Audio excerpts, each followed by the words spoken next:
सत्कार घ्यायला लागले की काय होतं, लोक कंटाळून जातात आणि तुम्ही सगळे आमचा सत्कार बघायला नाही आलेला आहात, आम्ही काय बोलणार आहोत, नवी मुंबईसाठी काय करणार आहोत, महाराष्ट्रासाठी काय करणार आहोत हे ऐकायला आलेला आहात. तर राजकीय मंडळी म्हटली की आमचे सत्कार चालूच असतात. असो, आत्ताच मग अशी आपण सांगत होतात की उद्धव साहेबांनी सांगितलेलं आहे की उमेदवारी ही विचारे साहेबांना देणं हे पक्क झालेलं आहे. मला वाटतं थोडं एक पाऊल पुढे पण मी जाऊन सांगू शकतो की नुसतं उमेदवारी नाही तर ह्या पूर्ण मतदारसंघाने ठरवलेलं विचारे साहेब की पुन्हा एकदा हॅट्रिक करायची आणि तुम्हाला दिल्लीला पाठवायचं म्हणजे पाठवायचंच. आता मी तिकीट जाहीर केलं असं सांगू नका ना, तर माझ्या पक्षात प्रॉब्लेम होतील, माझं तिकीट धोक्यात येईल. पण आहे जसं विचारे साहेब लढत आहेत, पूर्ण आपली टीम त्यांच्यासोबत आहे, स्थानिक सगळे पदाधिकारी आहेत आणि मूळ म्हणजे मी पाहतो आहे ठाणे जिल्ह्यात पूर्णपणे ह्या मतदारसंघात असेल, ह्या जिल्ह्यात असेल, ज्या गद्दारांना जायचं होतं, जे डरपोक गद्दार होते, जे निर्लज्ज गद्दार होते, त्यांना जायचं होतं ते गेले, पण स्थानिक जनता ही पूर्णपणे उद्धव बाळासाहेब ठाकरे ह्या व्यक्तीबरोबर आहेत. मागच्याच आठवड्यात आमचा ठाण्यातला दौरा झाला, तिथे देखील 4 चौकसभा झाल्या आणि 4ही चौकसभेच्या मधोमध काही काही ठिकाणी स्वागतं होती, काही काही 1-2 ठिकाणी रोड शो झाले. आणि साधारणपणे रोड शो असला किंवा बाईक रॅली असली किंवा मोठं स्वागत असलं की माझी धाकधूक थोडी वाढायला लागते. कारण मी बोलतो, अरे गाडीत मी विचारे साहेबांना सांगत होतो, विचारे साहेब एवढी लोक जर इथे स्वागताला उभी आहेत तर मग लोक समोर किती ऐकायला असतील, कोणीच नसेल ऐकायला, हे सगळे इथे का उभे आहेत. तर नाही, घाबरू नका, पुढे असतील लोक, बघू. मी पण विचार करायचो, ठीक आहे बघू. पुढे गेल्यानंतर ही स्वागत करणारी मंडळी ही मागेच राहायची, स्टेजच्या पुढे येऊच शकायची नाही, कारण एवढी गर्दी समोर होती, तुफान गर्दी होती. हे प्रेम, हे आशीर्वाद अजूनही ठाणे शिवसेनेसोबत आहे आणि ठाकरेंसोबत आहे, उद्धव बाळासाहेब ठाकरे ह्या व्यक्तीसोबत आहे, हे आज कळलेलं आहे. आणि ह्याचा इम्पॅक्ट असं झाला की 4च्या 4 सभा झाल्यानंतर दुसऱ्या दिवशीच जे घटनाबाह्य सरकारचे, जे खोखा सरकारचे पालकमंत्री आहेत, त्यांना आपल्या सभेंवर, आपल्या चौक सभेंवर प्रेस कॉन्फरन्स घ्यायला लागली आणि सांगायला लागले, नाही 200-300 लोक होती, कोपरा सभा होती, हे होतं ते होतं. ठीक आहे, तुमको मिर्ची लगी तो मैं क्या करू. म्हणजे तुमचे बॉस मिरचीनी काय काय करतात ते जाऊ दे, वेगळं आहे, त्याच्याबरोबर त्याच्यात जायचं नाही मला. पण महत्त्वाची गोष्ट ही आहे की लोकांचा प्रतिसाद जो आहे संपूर्ण महाराष्ट्रात आम्ही पाहत आहोत. उद्धव साहेब देखील प्रत्येक लोकसभा मतदारसंघ असेल, विधानसभेपर्यंत प्रत्येक 6च्या 6 विधानसभा असतात ज्या लोकसभेमध्ये पूर्ण फिरण्याचा प्रयत्न करत आहेत. त्यांच्या एका बाजूला दौरे सुरू आहेत, मी एका बाजूला फिरत आहे आणि सगळीकडेच वातावरण एकच आहे की केंद्र सरकार बदललं जाणार आणि देशात परिवर्तन होणार म्हणजे होणारच. देशभरात हे वातावरण आहे. माझ्याच वयाचे ते तेजस्वी यादव आहेत, त्यांच्या तुम्ही सभा बघा, जनविश्वास त्यांनी एक यात्रा सुरू केलेली आहे. मोरे साहेब हजारोच्या काय लाखोच्या संख्येने तिथे बिहारमध्ये लोक येत आहेत आणि ह्या तरुणाच्या मागे उभं राहत आहेत, कारण त्याला त्याच्या काकांनी जो धोका दिला, नितीश कुमारजींनी धोका दिला, हे धोक्याचं राजकारण सगळीकडे पसरत असताना आज प्रत्येक नागरिक या भारतातला सांगत आहे की आम्हाला खोक्याचं आणि धोक्याचं राजकारण नको आहे. जनविश्वास त्याच्या यात्रेमध्ये एवढे तुफान लोक येत आहेत आणि त्यांना बोलायची संधीच मिळत नाही, कारण एवढी गर्दी होत आहे. हात हलवला की हजारो लोक हलत आहेत तिथे. आणि तेच वातावरण आपल्या महाराष्ट्रात गेले 2 ते 2.5 वर्ष आहे. आपण ह्या गद्दारांना, ह्या खोके सरकारला एकही दिवस, एकही रात्र नीट झोपू दिलं नाहीये, कारण प्रत्येक दिवशी आपण यांचा भ्रष्ट कारभार जो आहे तो लोकांसमोर आणत आहे, त्यांना एक्सपोज करत चाललेलो आहे. आणि म्हणूनच महाराष्ट्राच्या प्रत्येक जिल्ह्यामध्ये आपली ताकद ही वाढत चाललेली आहे. आपल्यावरचं प्रेम असेल, आपल्याला लोक देणारे जे आशीर्वाद आहेत, हे दुप्पट काय 10 पट वाढत चाललेलं आहे. नवी मुंबईत येतानाच मी आठवत होतो की ह्या नवी मुंबईमध्ये अनेक आपण कामं केली, सरकार असताना देखील केली, त्याच्या आधी देखील आपण आंदोलन केले. पण आपलं महाविकास आघाडीचं सरकार असताना प्रत्येक आठवड्यात काय प्रत्येक दिवशी माझ्या फोनवर विचारे साहेबांचे 2-3दा फोन असायचे की जरा ही CRZचं आपल्याला NOC पाहिजे, फॉरेस्टकडून इकडून NOC पाहिजे, आपल्याला ह्या अधिकाऱ्यांना हे सांगायचं आहे. आणि मग हे सांगितल्यानंतर भूमिपूजनाच्या तारीख ठरवायला ते फोन करायचे. इकडचे तेव्हाचे जे मंत्री होते, पालकमंत्री, ते अडवाडवीचा प्रयत्न करायचेच की भूमिपूजन आत्ता कशाला, थोड्या दिवसांनी करूया, हे सगळं व्हायचं. पण अभिमान मला ह्या गोष्टीचा आहे की आपलं सरकार ह्या खोके धोकेवाल्यांनी पाडल्यानंतर देखील इकडची जी नवी मुंबईची मेट्रो होती, मला कानावर यायला लागलं होतं. इकडचे जे स्थानिक पत्रकार आहेत ते मेसेज करायला लागलेले, आजूबाजूचे जे रहिवासी आहेत ते मेसेज करायला लागलेले की आदित्य, इकडची मेट्रो 5 महिने झाले पूर्णपणे तयार आहे. एक तर मेट्रोला 10 वर्ष लागलेली, 10 की 12 वर्ष लागलेली, आणि मेट्रो तयार झाल्यानंतर 5 महिने तयार होऊन CMRS वगैरे सगळं ते सर्टिफिकेशन असतं ते होऊन देखील ह्यांच्या VIP लोकांना उद्घाटनाची वेळ मिळत नाहीये. तुम्ही हा विषय घ्या. मला आठवतं जेव्हा मी हा विषय घेतला, पत्रकार परिषद घेतली, त्याच्यात हा विषय घेतला, मी सगळ्यांना फोन लावले, मी बोललो काहीतरी आंदोलन केलं पाहिजे. नुसतं मी त्यांना विनंती केली की जाऊन उद्घाटन वगैरे करू नका, कारण काय पुलाचं वगैरे आपण उद्घाटन करू शकतो, ते बॅरिकेड हलवले की गाड्या सुरू होतात. मी बोललो तुम्हाला मेट्रो कोणाला चालवता येत नाही, ती पुढे मागे कशी करायची आपल्याला माहिती नाही, आपल्याला माहिती उद्घाटन कसं करायचं किंवा आंदोलन कसं करायचं. म्हणलो कृपा करून उद्घाटन वगैरे करू नका, पण लोकांची सह्यांची मोहीम घ्या. आणि अक्षरशः तुम्हाला सांगतो, त्यांना 5व्या दिवशी या घटना बाहेर सरकारला जाहीर करायला लागलं की आम्ही उद्घाटन करणार नाही, आम्ही लोकांसाठी हे खुलं करतो. ही खूप मोठी ताकद आहे, ही जनतेची ताकद आहे, लोकांची ताकद आहे. तसं पाहायला गेलं तर हे भाजप प्रणित खोके सरकारच्या मागे केंद्र सरकार आहे, त्यांचे मित्र पक्ष जे आहेत ED, IT, CBI हे पण आहे. सगळे खोके धोके एकत्र महाशक्ती म्हणून बसल्यानंतर देखील जनतेसमोर आपण आपल्या ताकदीने त्यांना वाकवलेलं आहे आणि नवी मुंबईच्या आपण मेट्रोचं काम हे सुरू केलेलं आहे, नवी मुंबईच्या मेट्रोचं उद्घाटन केलेलं आहे. आणि मग मला आठवतं ते झाल्यानंतर विचारे साहेब, मी एक वरिष्ठ अधिकारी आहेत, त्यांची बदली झाली अर्थात, पण ते जेव्हा सिडकोत होते तेव्हा पण त्यांनी खूप काम केलं. आपलं सरकार असताना माझ्याबरोबर पाठपुरावा करायचे, ते नवी मुंबईच्या मेट्रोबद्दल मला अपडेट द्यायचे. त्यांची बदली झाली, ते दुसरीकडे गेले. पण त्या 1-2 लोकांना मी फोन केला, कारण अधिकारी असतात कुठच्याही सरकारमध्ये असले, पोलिसातले असतील किंवा आपले IASचे असतील, ते त्यांचं काम नीट करत असतात. मी त्यांना फोन केला, मी बोललो अभिनंदन, तुमचं काम चांगलं झालं, उद्घाटन झालं, उद्घाटन व्हायचं बाकी होतं पण तुम्ही खुलं तर केलं त्या सिडकोनी, चांगलं झालं. त्यांनी मला ह्या शब्दात सांगितलं की आदित्यजी, जर तुम्ही पाठपुरावा केला नसतात आणि हा विषय घेतला नसता तर ह्याचं उद्घाटन पुढचे 3 महिने पण झालं नसतं, 3 महिने पण झालं नसतं, पण आपण ते करून घेतलं. असंच अजून एक उदाहरण तुम्हाला द्यायचं झालं तर आपलं दिघा रेल्वे स्टेशन, तुम्हाला आठवत असेल, अनेक लोक आपण तिथे आंदोलनाला आले असाल. ते पण मी हे ना तेच सांगितलेलं विचारे साहेबांना, मी बोललो उद्घाटन करू नका, आपल्याला रेल्वे चालवता येत नाही, पण आपल्याला तिथे जाऊन आंदोलन करायचं, लोकांचे डोळे उघडायचे, पत्रकारांना आपण घेऊन गेलो, पण जनतेची कामं नीट झाली पाहिजेत, आपली शहरं नीट राहिली पाहिजेत, आपलं राज्याचं हित बघायचं असेल तर हे आपल्याला भूमिका काही काही वेळेला घ्यायला लागते. मला आठवतं ह्या ज्या परिसरात मी आलेलो आहे, मला वाटतं ह्याला सीवूड बोलतात, बरोबर ना. मी मंत्री झाल्यानंतर इथे एक ग्रुप आहे, त्यांनी मला मला वाटतं मॅरेथॉन वगैरेसाठी बोलवलं होतं आणि फ्लेमिंगोचे मला त्यांनी ठराविक असे काही कप्स वगैरे डिझाईन दिले होते. आणि त्यांनी माझ्या डोळ्यासमोर हा विषय आणला, माझ्या नजरेसमोर आणला हा विषय, की इथे सीवूड कॉम्प्लेक्समध्ये 5 पाकिटांमध्ये ABCDE असे त्या 5 काही भूखंड पाडले होते त्यांनी, आणि मागच्या सरकारने बिल्डिंग्स पण बांधायच्या आणि गोल्फ कोर्स करायचं असा प्रस्ताव दिला होता. जे कोणी बिल्डर होते त्यांनी एका मोठ्या कंपनीला विकलं होतं. ती कंपनी मला प्रत्येक आठवड्यातून भेटायची की आदित्य जी कुछ करो, काम आगे नहीं जा रहा है, हमने पैसा डाला, हमने पैसा डाला. मी त्यांना बोललो ठीक आहे, तुम्ही पैसा डालाय, पण आमचं तुम्ही जे शहर आहे ते पाण्यात टाकता त्याच्याबद्दल काय.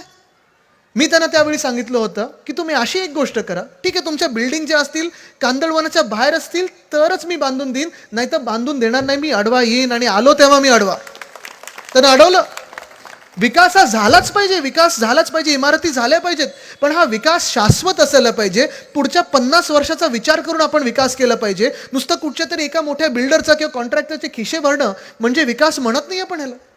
त्यावेळी मला आठवतं मी त्यांना हे पण ऑप्शन दिलं होतं की कांदळवनाच्या बाहेर तुम्ही बिल्डिंग बांधा, आणि जिथे कांदळवन आहेत तुम्हाला वाटते तिथे गोल्फ कोर्सची आम्हाला गरज नाही, इथे नवी मुंबईत आपले 2-3 मोठे गोल्फ कोर्स आहेत, तिथे तुम्ही फ्लेमिंगो पार्क आहे ते तसंच तसं करा, तुम्हाला पण पैसे टाकायची गरज नाही, आम्हाला पण पैसे टाकायची गरज नाही.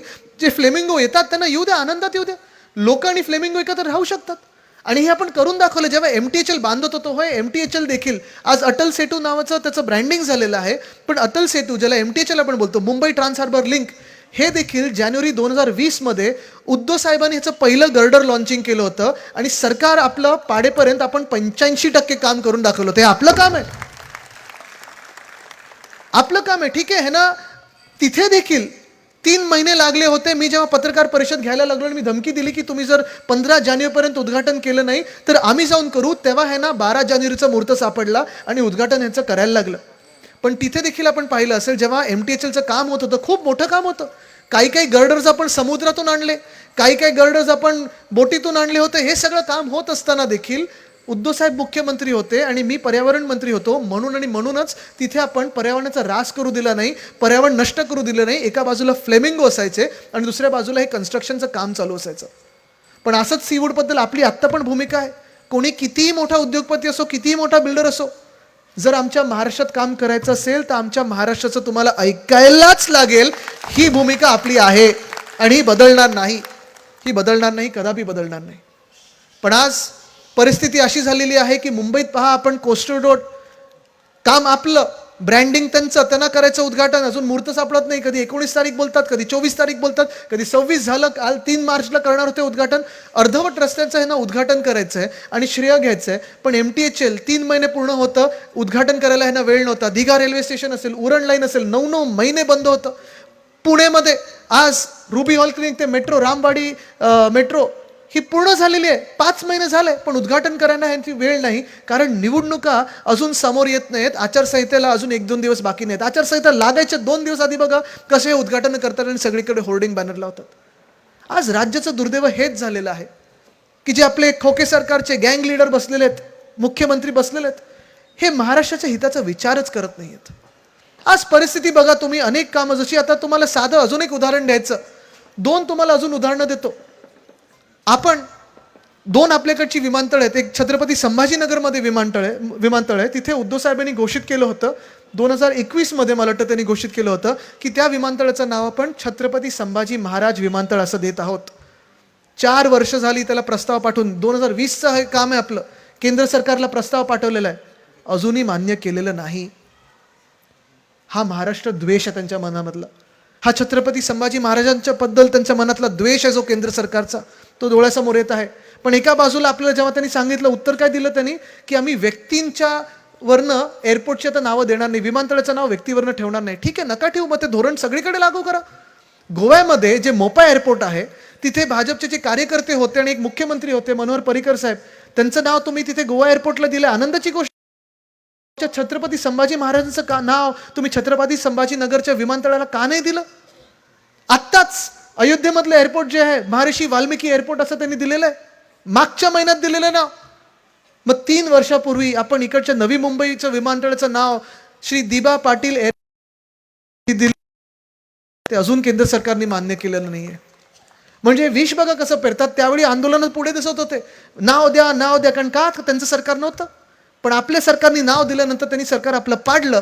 घटनाबाह्य सरकार, अवकाळी सरकार आपल्या डोक्यावर बसवलं आणि बसवल्यानंतर विमानतळाचं नाव छत्रपती संभाजीनगर मधलं असेल किंवा आपल्या इकडे नवी मुंबईतलं असेल, नाव द्यायला तयार नाही आहेत. आपल्याला कारणं देतात की आम्ही व्यक्तीवरनं नाव देत नाही, अमुक ह्याला नाव देत नाही.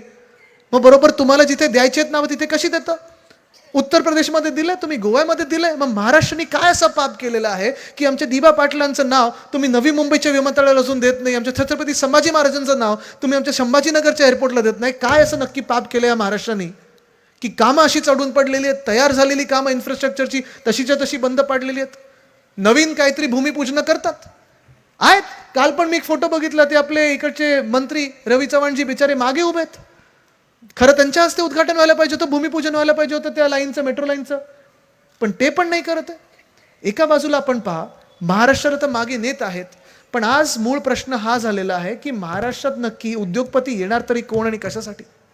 इथून पुढे तुर्भ्याला जायचं, तिथे एक MIDC आहे. पण आज मी तुम्हाला विचारतो, तुम्ही सगळे पेपर वाचणारी लोक आहात, बातम्या बघणारी लोक आहात ना, व्हॉट्सअपवर तर बातम्या येतच असतात, फेक न्यूज तर येतच असतात ह्यांच्या व्हॉट्सअप युनिव्हर्सिटीमध्ये, पण खऱ्या बातम्या पण येतात.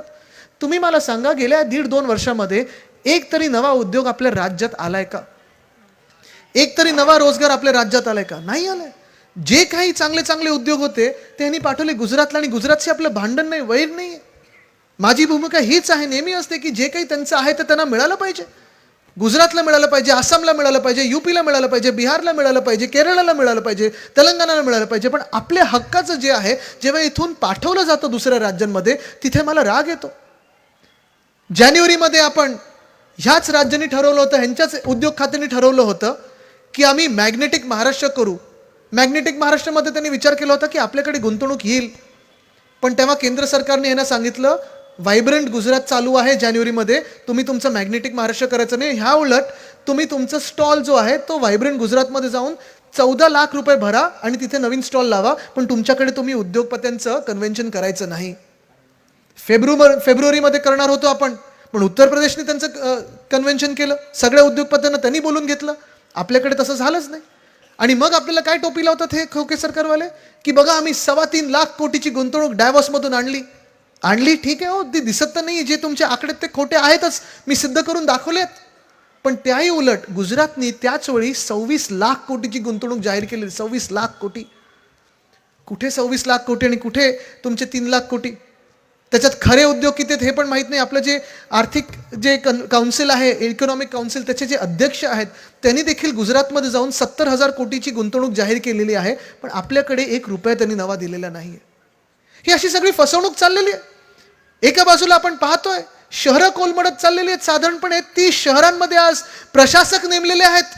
हे प्रशासक जे म्युन्सिपल कमिशनर आहेत, कितीतरी घोटाळे ह्यांच्या तर बाहेर येत आहेत. त्यांना मी आज सांगतो, त्या अधिकाऱ्यांना सांगतोय, तुमचे हात काळे करून घेऊ नका, कारण येणारं सरकार 2024 आमचं आहे आणि आम्ही चौकशी लावली ना, ज्यांना आत जायचं त्यांना आम्ही आत टाकल्याशिवाय राहणार नाही. कारण तुम्ही जे लुटत आहात खोके सरकारच्या आदेशावरनं, ते जनतेचे पैसे लुटत आहात.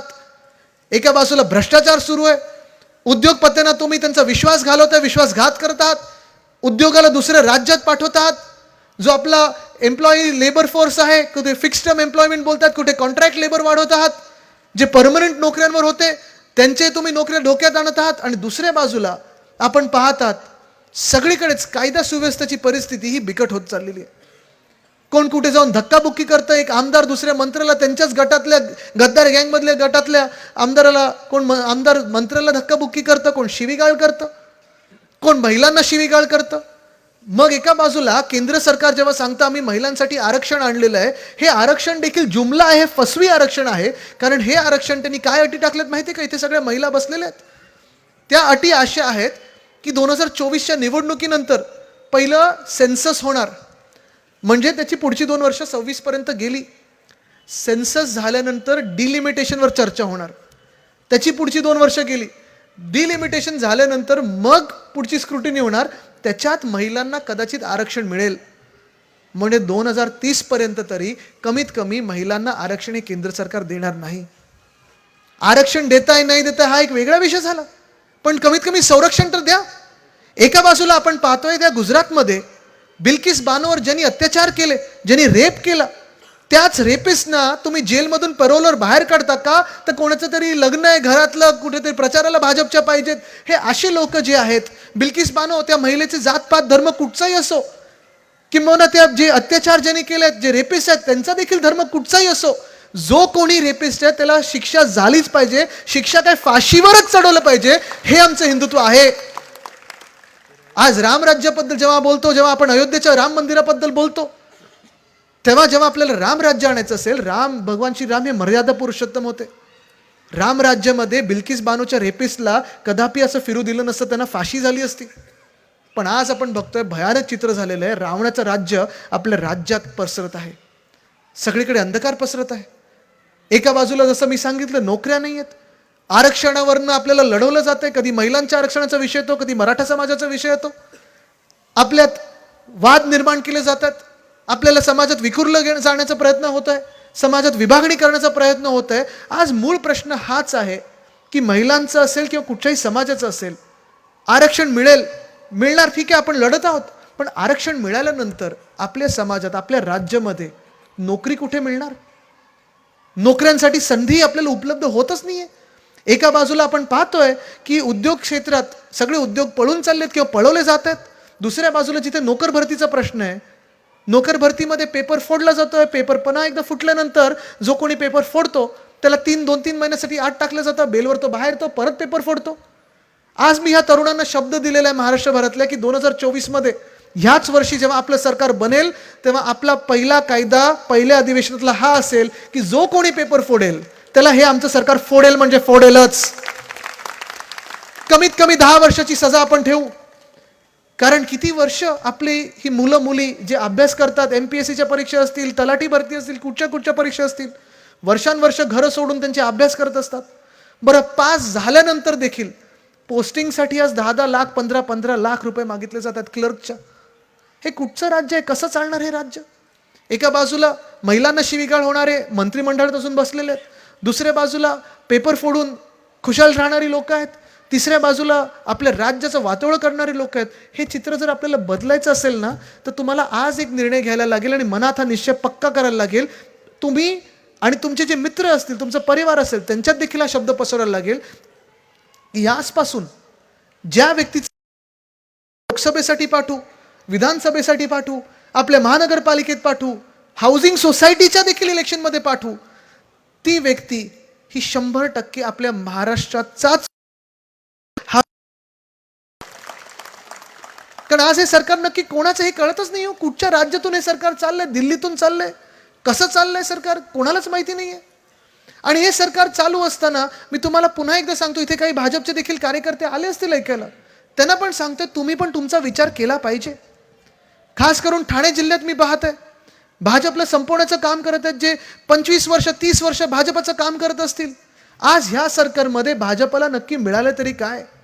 ठीक आहे ना, 2022 मध्ये तुम्ही शिवसेना फोडली, 23 मध्ये राष्ट्रवादी काँग्रेस फोडली, पवार परिवार फोडला, 24 मध्ये तुम्ही काँग्रेस पक्षाला फोडताय. कदाचित तुम्हाला पुढे महाराष्ट्राला तोडायचं असेल, पण एवढं सगळं करून तुम्ही जी सत्ता काबीज केली आहे, ह्या सत्तेत तुम्ही मिळवलं तरी काय? 2च साधी उदाहरणं देतो, 2 की 3 उदाहरणं देतो आणि मग पुढे निघतो, कारण पुढे आपल्या 2-3 पुढे सभा आहेत.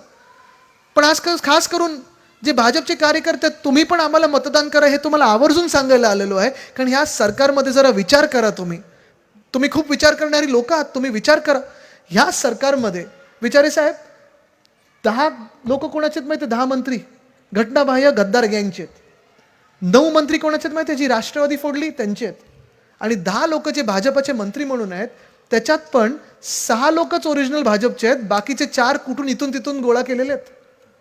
अध्यक्ष जे बसवलेत ते 2 पक्ष 3 पक्ष बदलून गेलेले आहेत. हेच तर काय, महामंडळ कुठचं मिळालं नाही, मंत्रिमंडळ मिळत नाही, कामं होत नाहीत.